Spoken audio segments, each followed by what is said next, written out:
గత కొన్ని సంవత్సరాలుగా అడ్డు అదుపు లేకుండా అక్రమ నిర్మాణాలపై ఫుట్ పాత్లలో అక్రమ దుకాణాలపై అరకు ఎమ్మెల్యే రేగం మత్స్యలింగం ఉక్కుపాదం మోపారు. అరకులోయ పట్టణంలోని ఫుట్ పాత్లపై అక్రమ దుకాణాలు తొలగించేందుకు అరకు ఎమ్మెల్యే రేగం మత్స్యలింగం రెడీ అయ్యారు. సోమవారం రాత్రి ఆయన జేఏసీ నాయకులతో కలిసి అరకులోయ పట్టణంలోని అక్రమ బినామీ నిర్మాణాలతో పాటు రహదారికి ఇరువైపులా ఉన్న ఫుట్పాత్లను ఆక్రమణలకు గురి కావడంతో సందర్శించి పరిశీలించారు. ఆయన మాట్లాడుతూ పర్యాటక ప్రాంతంగా రోజురోజుకి అభివృద్ధి చెందుతున్న అరకులోయ పట్టణంలో నిత్యం వేలాది వాహనాలతో ఇక్కడ రహదారులన్నీ గజిబిజిగా ఉంటాయని, టౌన్షిప్లో నిబంధనలకు విరుద్ధంగా రోడ్డుకి ఇరువైపులా దుకాణాలు ఏర్పాటు చేయడంతో పాదాచారుల రాకపోకలకు ఇబ్బందులు కలిగిస్తున్నాయన్నారు. ఇక ఉదయం సాయంత్రం వేళల్లో ట్రాఫిక్ సమస్యతో వాహనదారులు నానా ఇబ్బందులు ఎదుర్కొంటున్నారన్నారు.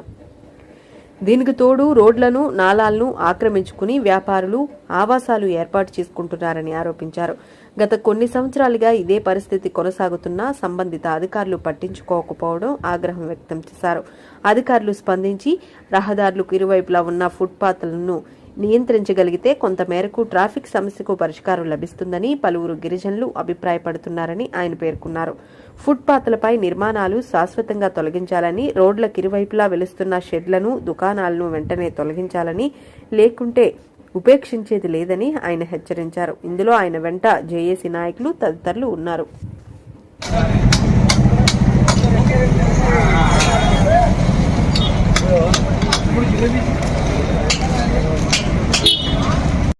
ఫుట్పాత్ మీద ఎవరైతే వ్యాపారం చేస్తున్నారో వాళ్ళందరూ కూడా హెచ్చరించడం జరిగింది. ఎందుకంటే అరకువేలి రోజు రోజుకు అభివృద్ధి చెందుతూ ఉన్నటువంటి నగరం కారణంగా మరి రోజు రోజుకు ట్రాఫిక్ సమస్య విపరీతంగా పెరుగుతుంది.